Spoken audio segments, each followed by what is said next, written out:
If you have found yourself straining to hear people when you're in a crowded room or a restaurant, you may want to consider a hearing test. You know, technological advancements over the past years have turned clunky hearing aids into high-tech, nearly invisible auditory assistants. Miracle Ear is a leading company in the field, and Miracle Ear owner Benjamin Norris joins us this morning to share more. Hi, Ben. How are you? Good. Thanks for having me. Absolutely. Thanks for being here. Let's talk first about why it's important to help somebody, or why is it that you can hear, but you can't pick out the person that you want to hear? I'm probably asking it in a roundabout way, but yeah. I think people can relate to this. I get that question a lot, and that's probably the number one challenge we have in our office when we're treating hearing loss is people complaining, you know, I'm having trouble in a restaurant, or I'm at a family get-together, I'm having a difficult time. The biggest reason that's a challenge is we have what we call auditory nerves, and we have 20,000 of them. They're in our cochlea. And what an auditory nerve does is it wiggles and moves like my fingers when it's healthy. What happens as you develop a hearing loss is these do what we call atrophy, which means they bend, they break. Once you lose it, it doesn't regenerate, it doesn't regrow. So you get into a noisy situation with a hearing loss, even with a hearing aid, where the challenge has been for years is they're hearing all the noise, but if those auditory nerves are associated with certain sounds, like S, TH, some of those consonants, they miss some of that distinction in the speech, and it just blends together. Yeah, I think a lot of people think a hearing aid is for someone who's losing their hearing, like things are just getting softer and softer, but that might not necessarily be the case. You could still hear everything, but you're not hearing the people that you're talking to or the people that you're looking at. So this is not an uncommon thing. No, not uncommon at all. You know, and I think a part of what you show people who come into your office sometimes is this great video that you sent us, and I want to air just about 45 seconds of it here. Take a look at this. Here's what a conversation might sound like without ME Conversation Plus. So what are Sydney and Max up to these days? Sid and Max? Yeah, what are they up to? Are they in college now? Sorry to interrupt. Can I get anyone a refill on drinks? I think we're good. Now let's see what it sounds like with ME Conversation Plus. So what are Sydney and Max up to these days? They're both in college now. Sorry to interrupt. Can I get anyone a refill on drinks? I'd love another iced tea. Obviously, there's a big difference between those two examples. How is it that technology today can pick out the voice that you want to hear? It's pretty wild. You know, in the past, what we used in a restaurant to help someone was what's called a directional microphone, right, where you would push a button on the hearing aid manually, and it would shut the back microphone off so it could focus on everything right in front of you and not pick up some of the noise around you.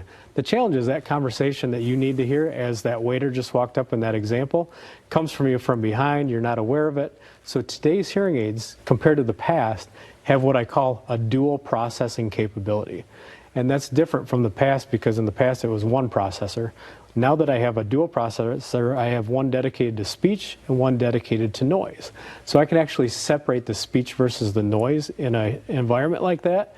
And it's going to actually boost and enhance the speech for you, and at the same time it's going to eliminate that background noise.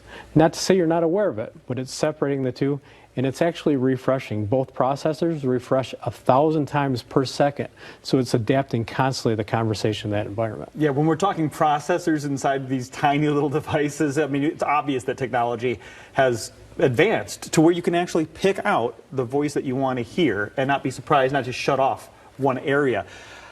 Let's talk about how they look. A lot of people, they hear about the tech, they're like, that's amazing, that's great, that sounds good. I don't want to look like I'm wearing a hearing aid. I don't want it to be something that people notice. Correct. Well, I've got some of these right here with me, and we've got both rechargeable options and non-rechargeable options. If you look right here, this is a teeny tiny one that goes all the way in the ear. You wouldn't even see it. It's completely invisible. So if I were to stick that in my ear, for example. Oh, yeah, go ahead. So basically, the entire device goes in your ear and... Yeah, so if you look at me from the side... Oh my gosh, I have no idea. Yep. There's zero... Show that again.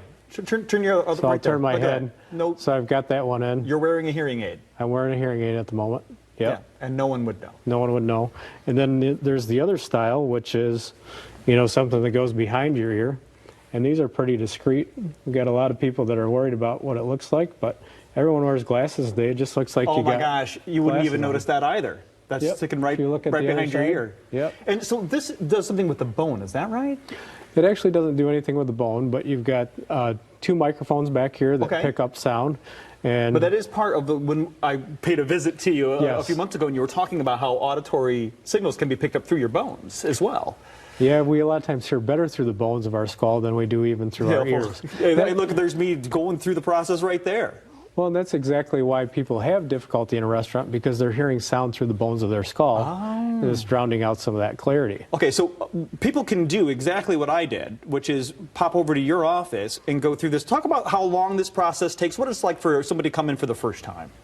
The process itself to do a hearing evaluation, it really only takes about 20, 25 minutes at max.